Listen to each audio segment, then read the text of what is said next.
નમસ્કાર દર્શક મિત્રો, ટીવી18 ન્યૂઝમાં આપનું સ્વાગત છે। ટીવી18 ન્યૂઝ ગુજરાતની પળે પળની ખબર ધરાવતી ગુજરાતી ન્યૂઝ ચેનલ છે। હવે જોઈએ મુખ્ય સમાચાર। માળિયામાં 1800 લીટર બાયોડીઝલની હેરાફેરી કરતો મોરબીનો શખ્સ ઝબ્બે।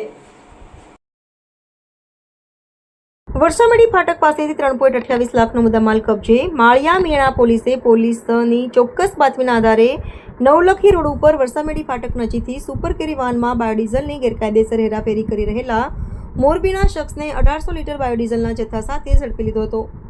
આ બાયોડીઝલના જથ્થા સાથે ₹3.28 લાખનો મુદ્દામાલ પણ કબજે કર્યો હતો।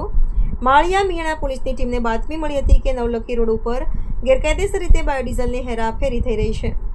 આ બાતમીના આધારે પોલીસે નવલખી રોડ ઉપર વરસામેડી ગામ નજીક વોચ ગોઠવી ફાટક પાસે GJ36V5079 નંબરનું સુપર કેરી વાહન ચેક કરતા આરોપી જયેશ ભગવાનજી ખાધા રહે શનાળા બાયપાસ નલવાડી સર્કલ મોરબીવાળાને તેના વાહનમાંથી જુદા જુદા બાયોડીઝલના કેરબા ભરેલ સાથે પકડી પાડ્યો હતો, જેમાં 1800 લીટર બાયોડીઝલનો જથ્થો મળી આવ્યો હતો।